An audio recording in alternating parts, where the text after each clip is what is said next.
ان اللہ و ملائکتہ یصلون علی النبی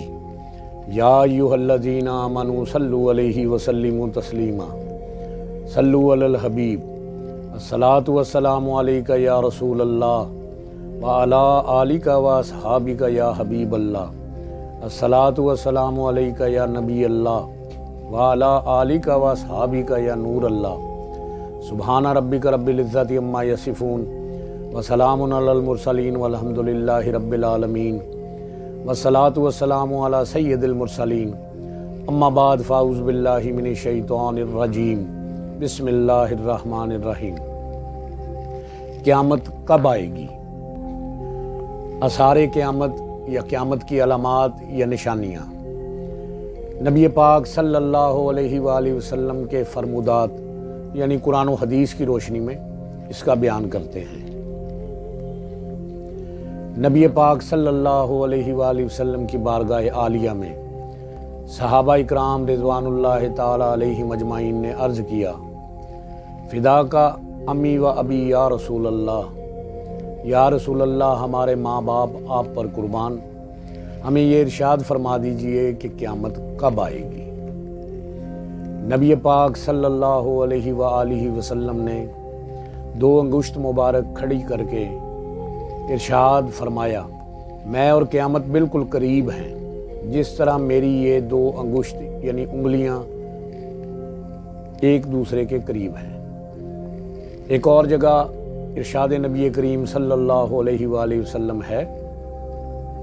کہ میرے میں اور قیامت میں اتنا فاصلہ ہے جتنا عصر کی اور مغرب میں۔ آپ صلی اللہ علیہ وآلہ وسلم نے فرمایا کہ میں نے معراج کی رات اللہ کریم کی بارگاہ میں درخواست کی کہ یا باری تعالیٰ، آپ نے ہر امت کو ایک مدت یا ایک وقت عطا کیا ہے، میری امت کو کتنا وقت عطا کیا ہے؟ اللہ پاک نے ارشاد فرمایا ایک دن۔ تو میں نے اللہ پاک کی بارگاہ میں عرض کی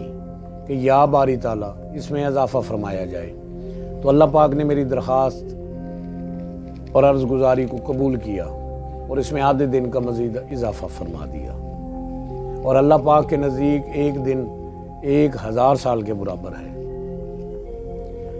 پھر آقا کریم صلی اللہ علیہ وآلہ وسلم نے ارشاد فرمایا کہ قیامت اس وقت تک نہ آئے گی جب تک اس کی تمام نشانیاں نہ پوری ہو جائیں، کیونکہ قیامت کسی مظلوم معصوم پر نہ آئے گی۔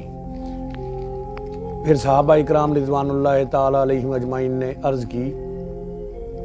کہ یا رسول اللہ صلی اللہ علیہ وآلہ وسلم، ہمیں وہ تمام نشانیاں ارشاد فرما دیں، نظر کرم کر دیں،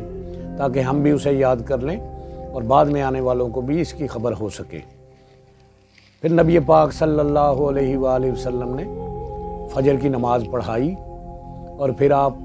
نور مجسم سرور دو عالم نبی مکرم صلی اللہ علیہ وآلہ وسلم منبر پر جلوہ افروز ہوئے اور ایک طویل خطبہ دیا، یہاں تک کہ اس کے درمیان ہم نے آقا صلی اللہ علیہ وآلہ وسلم کی امامت میں ظہر، عصر، مغرب اور عشاء کی نماز بھی ادا کی۔ آقا صلی اللہ علیہ وآلہ وسلم نماز پڑھاتے اور منبر پر بیٹھ جاتے اور خطبہ فرماتے، اور آقا کریم صلی اللہ علیہ وآلہ وسلم کا یہ خطبہ آثار قیامت کے متعلق رات گئے تک جاری رہا، اور امت کے غمخوار نبی کریم صلی اللہ علیہ وآلہ وسلم نے ہمیں وہ سب نشانیاں اور واقعات تفصیلاً بتا دیے جو کچھ قیامت تک ہونے والا ہے یا ہوگا۔ صحابہ اکرام رضوان اللہ تعالی علیہم اجمعین فرماتے ہیں کہ ہم میں سے جس نے اسے یاد رکھا وہ ہم میں سے عالم ہو گیا۔ دین کے سمجھدار یعنی فقہائے دین نے آقا صلی اللہ علیہ وآلہ وسلم کے اس خطبہ میں بیان کی گئی قیامت کے آثار یا نشانیاں، ان کو دو بڑے حصوں میں بانٹا ہے۔ پہلا حصہ آثار صغریٰ ہے اور دوسرا حصہ آثار کبریٰ ہے یعنی ظاہری نشانیاں۔ پہلے حصہ جو آثار صغریٰ ہے اس میں دو حصے ہیں، ایک حصہ اول جس میں وہ نشانیاں بیان کی گئی ہیں